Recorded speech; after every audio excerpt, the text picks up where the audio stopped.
Welcome back to the Minneapolis Police Corruption Part 2.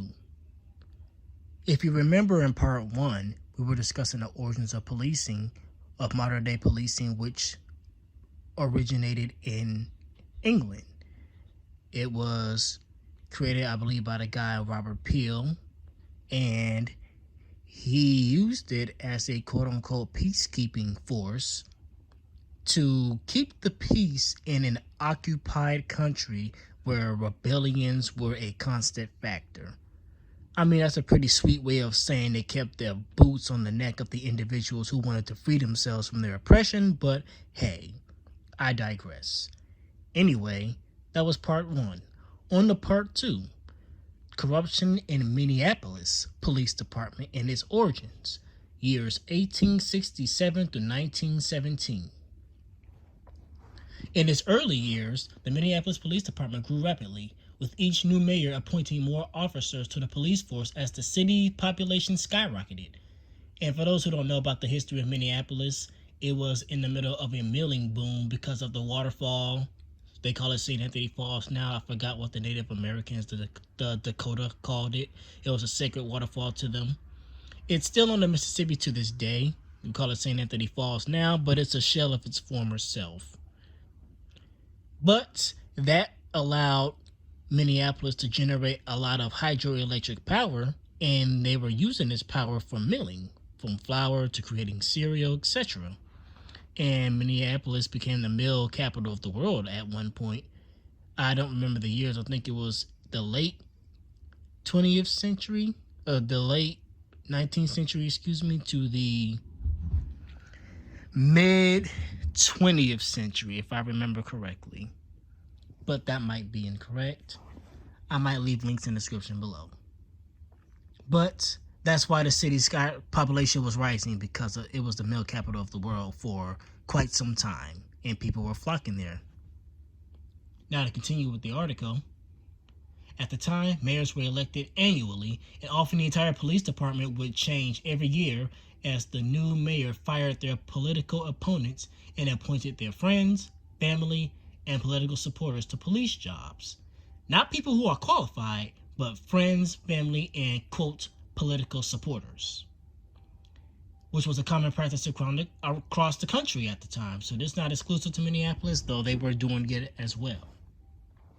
These early police were completely untrained, who would have figured, didn't wear uniforms, and drank on duty so often that in 1875, the city council ordered the mayor to prohibit police from entering saloons while on duty except for when they were conducting official business. Did you get that? Let me repeat it just to make sure. These early police were completely untrained, didn't wear uniforms, and drank on duty so often that in 1875, the city council ordered the mayor to prohibit police from entering saloons while on duty, except for when they were conducting official business.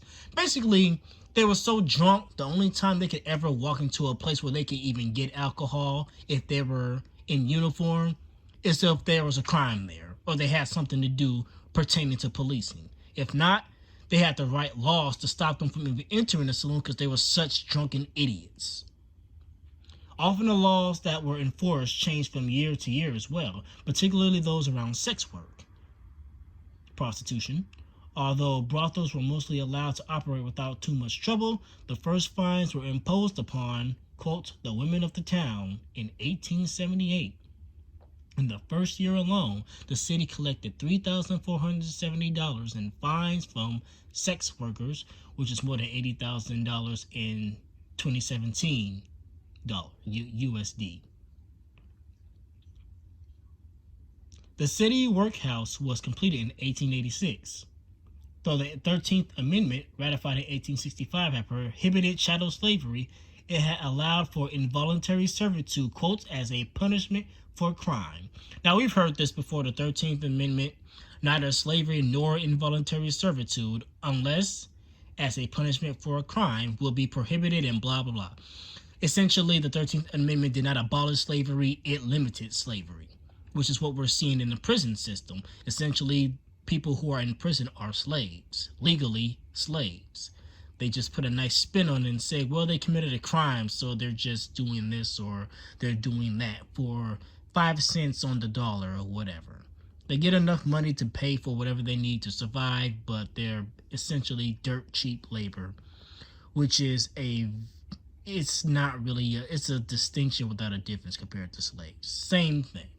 You get food and water and some clothes so you don't stink up the place, and you work for us for very little resources, and we keep most of the profit, if not all of it, actually.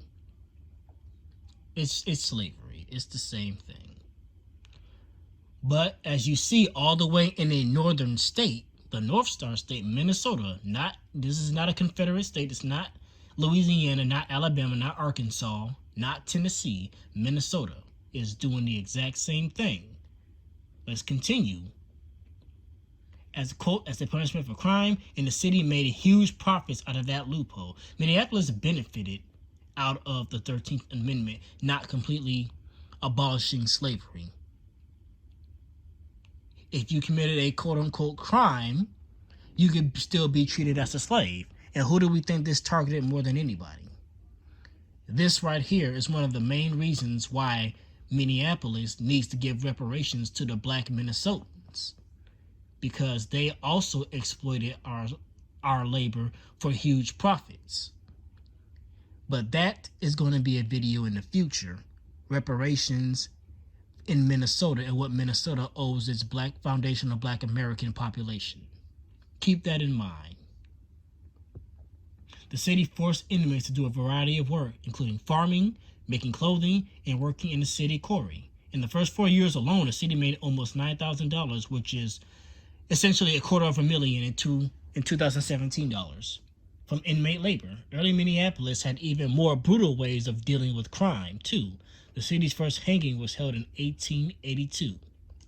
By 1889, the police force had grown to 169 uniformed officers, patrolling the city, a city of 200,000 people. That year, tensions between industrialist Thomas Lowry and streetcar workers erupted into a massive 15-day strike, with strikers and strike breakers brawling for control of the streets. The Minneapolis Police Department came down hard on the strikers. Does this sound familiar? Arresting dozens and helping Lowry break the strike while avoiding offering any concessions to his workers. Gee, kind of sounds like 2020, doesn't it? George Floyd, Jamar Clark. By 1900, Dr. A. Ames, strap in for this one, family. All hands on deck, it's about to go down. By 1900, Dr. A. Ames had been elected to his 4th term as mayor of Minneapolis. This was his 4th term in 1900. Unlike his first 3 terms, this time Ames decided to use his political power for personal gain. He appointed his brother, Fred Ames, to be the chief of police, again, appointing their inbred family members who have no experience and no interest in doing what they're supposed to be doing, protecting the people, but just doing things that benefit them specifically and exclusively.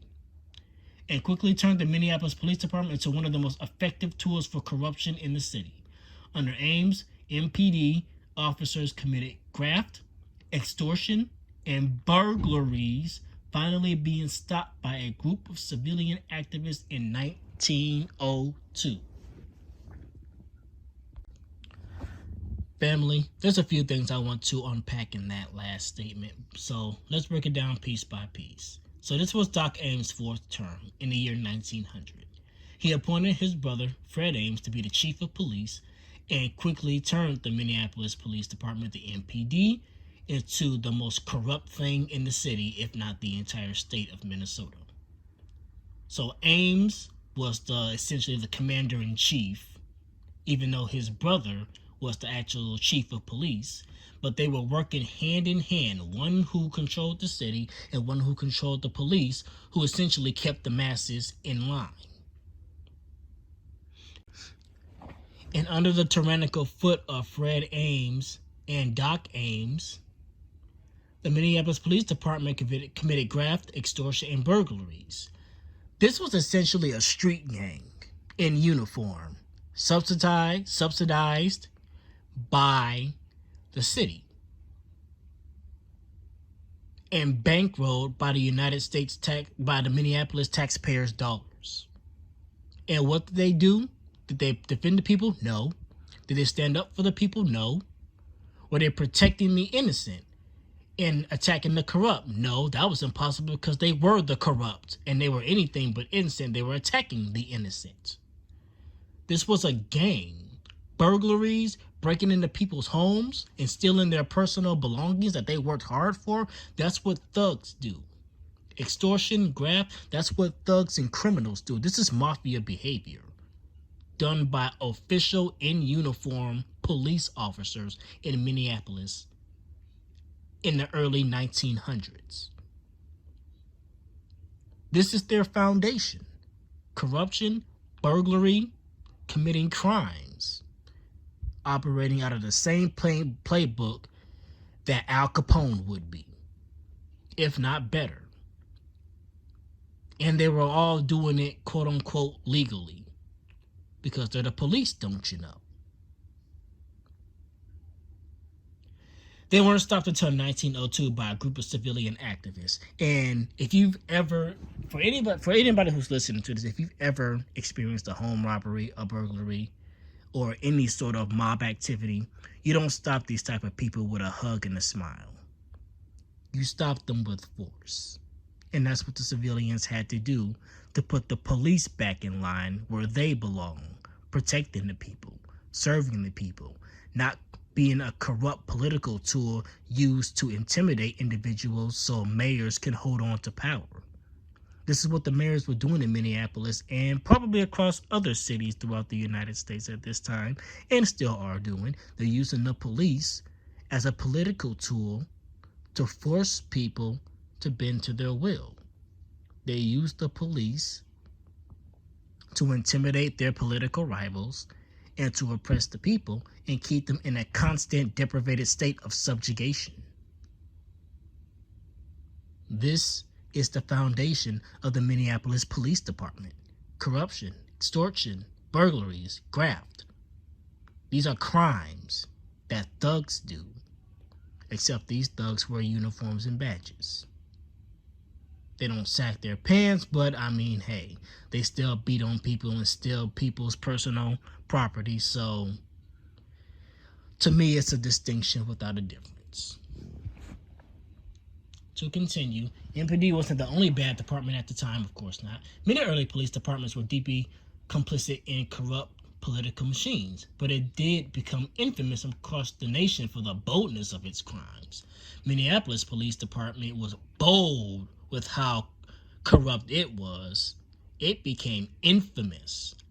It put southern states, East Coast states, other states in the Midwest to shame.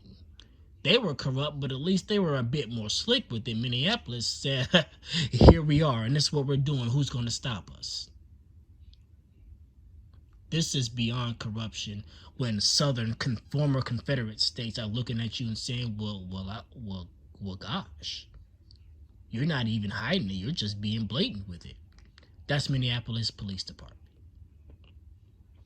The department continued developing into the 20th century. In 1902, 5 police precincts were established, and in 1909, the department bought its first paddy wagon, which helped the department round up, quote, undesirables under the state's recently passed vagrancy laws.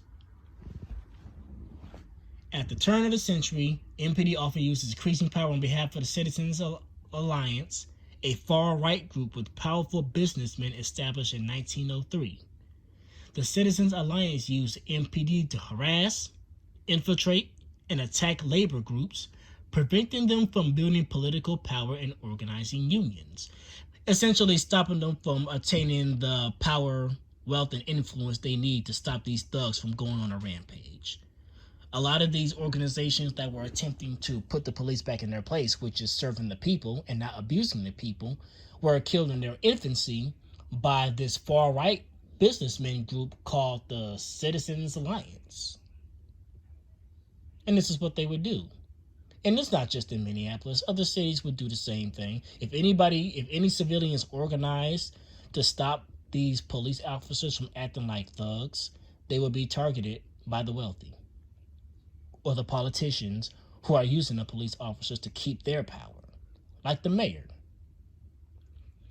The 1889 streetcar strike had provided one example of how to use violence to force workers into obedience.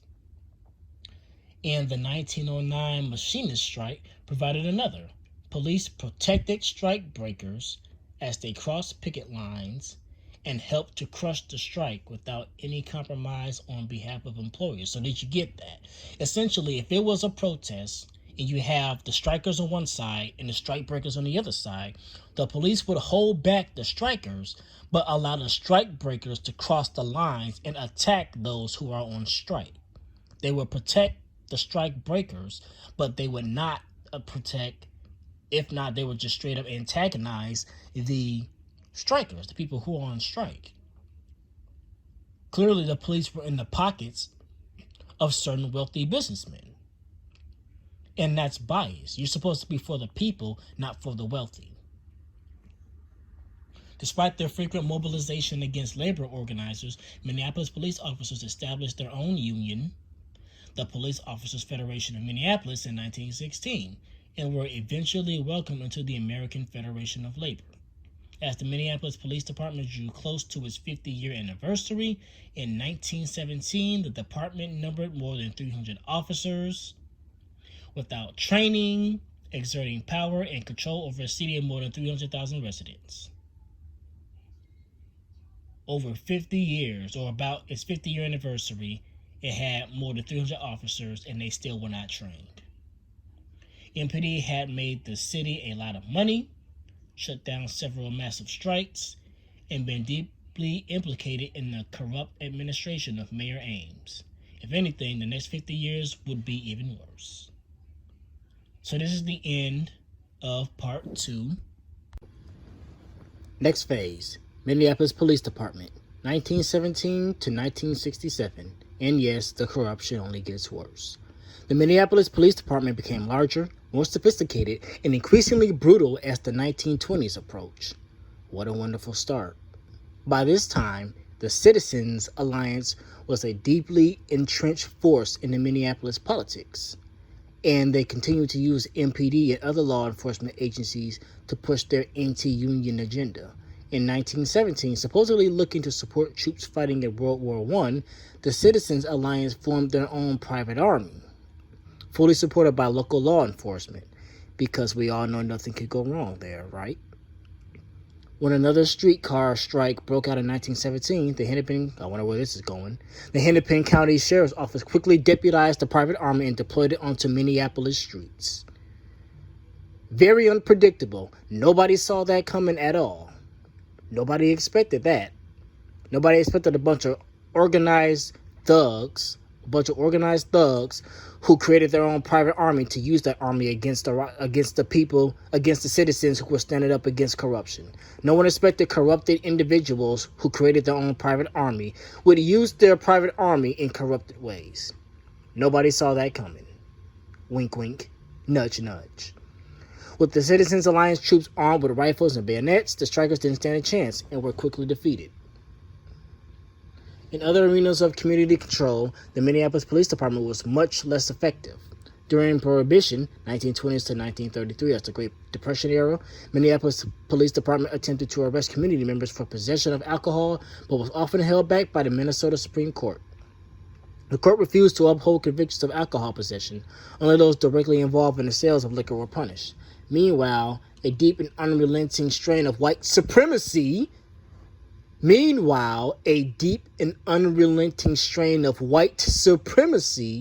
was growing stronger in Minneapolis and across the entire state of Minnesota.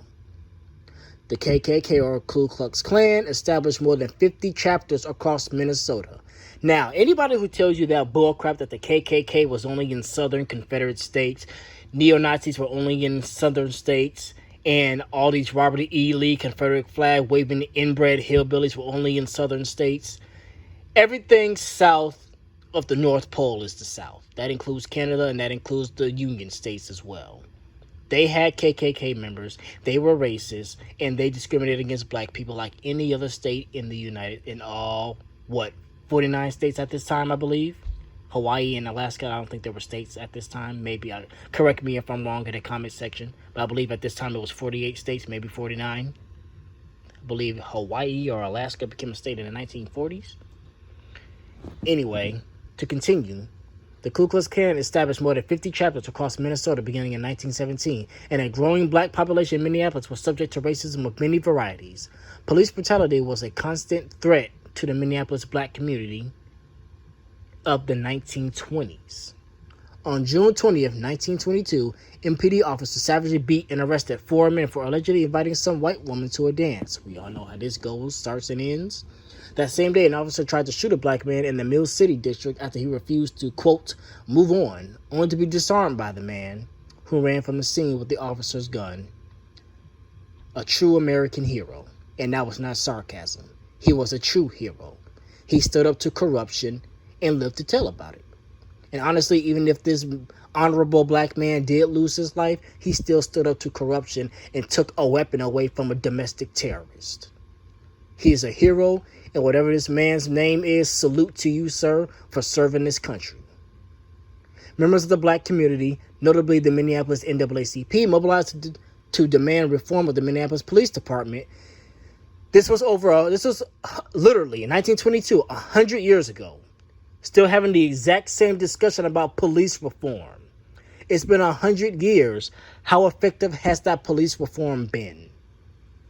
How effective has it been to implement police reform? Over 100 years, and we're still having the same issues, if not worse.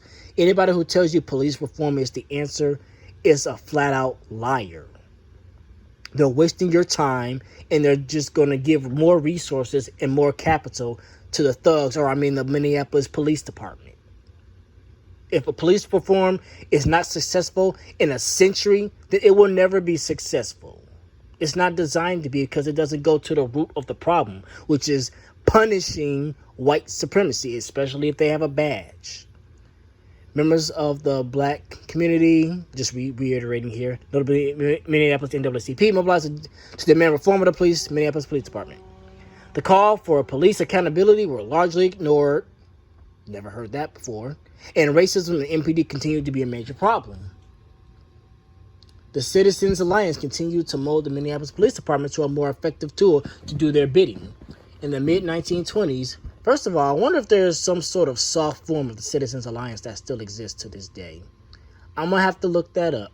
And I will let you guys know either in part 3 of this series, which will be releasing next, or in my next series, which will be why black Minnesotans need a Minnesota reparations bill. Because reparations isn't just going to be federal, it's going to be state and local as well. Everybody who has wronged black people will have to pay. Cities, counties, states, and of course, the entire country. And we're going to focus on, after part 3 is concluded, we're going to focus on reparations, specifically in the state of Minnesota, particularly in the Twin Cities, in the history of discrimination of black people in the Twin Cities, and why we are owed reparations, and the history of black Minneapolitans building this state. But I digress. That's for a later video. In the mid-1920s, they waged a public relations war against the police union, pressuring officers to say whether their loyalties lay with the American Federation of Labor or the city government. In 1926, the police union severed their ties once and for all with the National Labor Movement, a separation that remains to this day. Well, I guess that answers that question.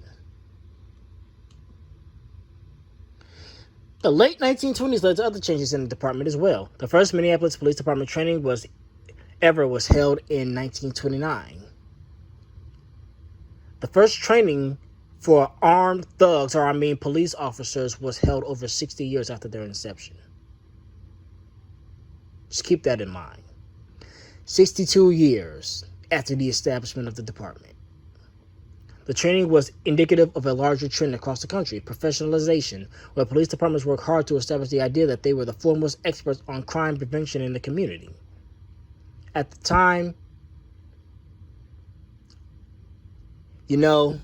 I could delve in on that, but it pretty much speaks for itself. The police back then didn't even have a reparation have a excuse me. They didn't even have a reputation of preventing crime or even fighting it for that matter. They had to create an insulated, phony ideology of police are here to prevent crime and to protect people, and they've never done that. And they continue to not do that to this day, with few exceptions. At the time, the entire police academy consists of a day or two of lectures, hardly enough to make anyone a professional. What a surprise. One thing the police were experts at was fighting labor movements, and they had another chance to demonstrate their skills in the 1930s. In 1934, 5 years into the Great Depression, unions were starting to gain a foothold in Minneapolis. On May 16, 1934, thousands of truck drivers went on strike as part of the Teamsters Union, leading to months of protest, negotiations, and street fighting in Minneapolis. In response, the Minneapolis Police Department, along with the Hennepin County Sheriff, deputized hundreds of civilians aligned with the Citizens Alliance and encouraged them to use violence against strikers. Now, this one I really do want to actually take some time on. I'm going to repeat it, and then I'm going to explain what it's saying.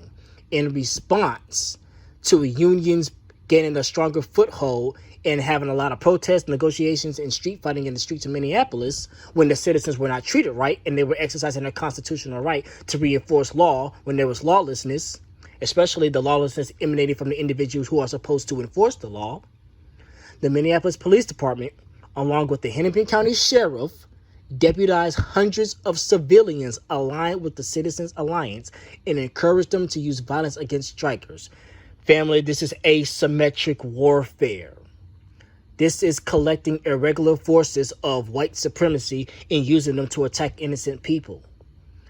You know, when you're trying to create an image of professionalism, you can't, to an extent, you can't be too blunt and too blatant with your discrimination against people who are striking for a constitutional and legit purpose.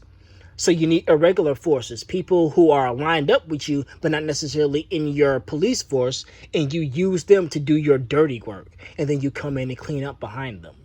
This is asymmetric warfare to a T. This is treason against the American people. This is downright treason. And these cops should have been locked up in federal prison and spent the rest of their lives in cages where animals belong. This is treason against America, against the American people. Why were they allowed to get away with this? Who was the president in the mid 1930s? Who was the president in 1934? What was he doing? Yes, the Great Depression was going on, but this is bad as well. All this corruption, and the president didn't say boo. But fortunately, on a brighter note, the article continues to say this. The deputies were poorly trained and armed, though, and were defeated by the strikers in a massive battle downtown. Once again, corruption in Minneapolis only ended through force. Peaceful talks, peaceful demonstrations, negotiations, peaceful protests, none of that worked. None of it worked. None of it put the police back in line where they're supposed to be, serving the people. None of the peaceful protests put the police back in their place. Unfortunately and inevitably, violence was the only answer to putting the police back where they belong, serving the people and not dominating the people. This didn't stop MPD from trying to end the strike, though. So, yes, of course, they still tried to fight against the violence, but the violence was the only thing that got the violence was the only thing. The violent resistance against the Minneapolis police was the only thing that got some work done, even though it was temporary. It was the only thing that got their attention and got these thugs off of innocent people's backs, is my point. On July 20th, they ambushed a group of 70 strikers, because we all know brave men ambush people, right? Instead of being men with superior numbers, superior firearms, and with the law behind you, you want to resort to ambush strikes like a bunch of spineless cowards.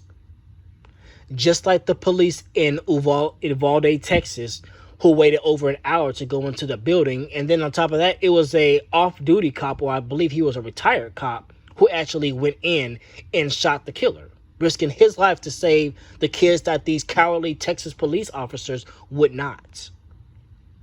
These white supremacists are cowards. Always have been, always will be. They were born cowards. They're cowards right now in life, and they're going to die cowards. They have no spine, no morals, no backbone, no honor. And they ambush people, because that's the only way they can get a W, is if they have overwhelming gun firepower or if they ambush people. But to continue with the article, they ambushed a group of 70 strikers, shooting them in the back with shotguns as they ran away and killing 2 of them. Shot live ammunition at protesters, and they had to ambush them to do it, as if killing innocent protesters who were standing up against government overreach, who were standing up for the United States Constitution and being true Americans. They got gunned down, and then on top of that, they got gunned down by police, and then on top of that, they got gunned down in an ambush. The police weren't even brave enough to do it to their faces, even with the law backing them. In the end, the strikers won the right to form a union, thank goodness, and the Minneapolis Police Department's streak of successfully crushing strikes was broken. Again, through violence was the only way to put these thugs who only speak violence in their place. It's unfortunate. I wish there was another way. I wish I could tell you guys that's not true. Peace, love, kumbaya is the answer. Unfortunately, the article speaks for itself. It is not. Not with these thugs. When the United States entered World War II in 1941, the Minneapolis Police Department quickly took on the role of controlling public opinion in Minneapolis. Oh, so now they think they're in the media. So they also, not only did they want to dominate the people, they wanted to dominate what the people thought and what the people seen as well. And of course, back then, there was no smartphones, no iPhone tablets, no computers. So advertisements, billboards, and newspapers was how you controlled the media. And those companies were really dominated by a few people. So it was pretty easy to control what people saw, what people thought, and what people were allowed to see, because there was no social media for people to post their own opinions on. You had to be wealthy enough to own your own newspaper or publishing article. And even if you did have that, the Minneapolis Police Department would probably try to shut you down, or they'd probably just break in, or they'd probably just shoot you. Or a list of other things that has already previously been mentioned in this article, what they do to protesters who do things they don't like. To continue, working with J. Edgar Hoover, a well-known LGBTQ white supremacist, in his recently formed Federal Bureau of Investigation, the FBI, MPD established the Internal Security Division, which is their own FBI, to gather intelligence on the people of Minneapolis. The ISD's duties include investigating people who might be subversive, confiscating contraband equipment, and arresting Japanese and German nationals who were paroled from internment camps. So, yes, even back in the 1940s, the government was basically spying on you. All the way back in the 1940s, before they even had drones, and before computers became were launched into widespread use. They're already spying on you, and they're already invading your privacy back in the 1940s, possibly even earlier. At one point, anti-immigrant sentiments led to MPD regularly, quote-unquote, checking on over 10,000, quote, enemy aliens. The fears that led to the political witch hunt were completely unfounded. Enemy aliens, quote-unquote, living in the United States didn't take a single life throughout the whole war. 1960s led to a host of changes in the department. From 1960 to 1965, MPD hired more than 150 new officers and civilian staff, increasing its total size to 809 employees. They also created a number of new departments, including a narcotics unit and an early form of special weapons and tactics, otherwise known as SWAT team, known as the Special Operations Division. In 1966, they also established the school, I believe that's liaison program, excuse me if I'm mispronouncing that, known today as the School Resource Officer Program, to, quote, create a favorable rapport between the juvenile community and the police department, because that has good idea written all over it. Of course, the School Liaison Program ignored the real problem. In many cases, students didn't have a, quote, favorable rapport with the police because officers were brutal, unaccountable, and racist. Tension between the black community and the police was a constant in mid-century Minneapolis. Black people were systemically excluded from every part of the city except for the north side. And for those of my Minneapolitans who are up here, you know the north side is just not even just geographically, but urban planning wise, the way the streets are laid out and the way the interstate is laid out, it is cut off from the rest of the city, unlike any other part of Minneapolis. For those who don't know, North Minneapolis was originally owned by a lot of the Jewish community. They had moved to St. Louis Park around the mid 1900s, and they sold a lot of their property to the wealthy Negroes of Minneapolis, and that's when a lot of black people began to move into North Minneapolis. And that's when North Minneapolis basically became the black part of Minnesota. But there are Negroes living in South Minneapolis and other different neighborhoods. But also there were a lot of, especially in the Lake Nokomis area, there were a lot of laws that were still, unfortunately, allowed to persist that discriminated against black people and refused to even let them move in certain neighborhoods. And I believe some of those laws are actually still written on paper, though not enforced, of course, because people could easily sue them. But I digress. The black community's frustrations with white supremacy came to a head in 2 riots on Plymouth Avenue. I remember this one. A smaller one in August 1966 and a larger one in July 1967. Back to back, 2 years. The first riot was in response to a number of factors, including employment discrimination, but the latter uprising had one particular cause: police racism. In 4 days in July 1967, police refused to intervene when buses wouldn't bring black people back to the north side following the Aquatennial Parade. Police allowed a white crowd to throw glass bottles at a black crowd. Police watched on as a group of 4 white boys savagely beat a black boy, and police violently threw black community members to the ground while breaking up a fight. The community was fed up, and on July 19, 1967, the north side erupted in a rioting. The uprising led to a massive police response and the deployment of the National Guard. Sound familiar? With several community members arrested. In response to the riots, the mayor proposed a number of police reform initiatives because we all know that's so damn successful. None of which solved the underlying problems in the department. Gee, who the hell would have seen that one coming? What neither the mayor or the community could know was that the pattern established by the 1967 riot, police brutality, leads to community outrage, leads to protests, leads to promise of reform, leads to a lack of meaningful change, will become a constant feature of policing in Minneapolis for the next 50 years. Did you get that? It's a political treadmill. They're talking and so-called doing something, but we ain't getting no damn where, and that's the entire point. It's a treadmill. It's a hamster wheel. It's meant to make you think something's going to change, but it doesn't. And then when the people inevitably riot, and then everybody looks at this community and say, what's wrong with these people? Instead of saying, they've been dealing with this for decades, half a century, actually more than a century, and nothing has changed. Promises of police reform led to no tangible results. Things just get consistently worse. And things are not going to get any better in the next section titled Unreformable MPD 1967 to 2017. And of course, we're going to cover what happened in 2020, though I believe that's not in this article. If it is, we'll mention it. If not, we will cover that on our own. We already know what happened with George Floyd. May he rest in peace. We will cover that. But this concludes part 2. Thank you so much, Golden Family, for listening to this.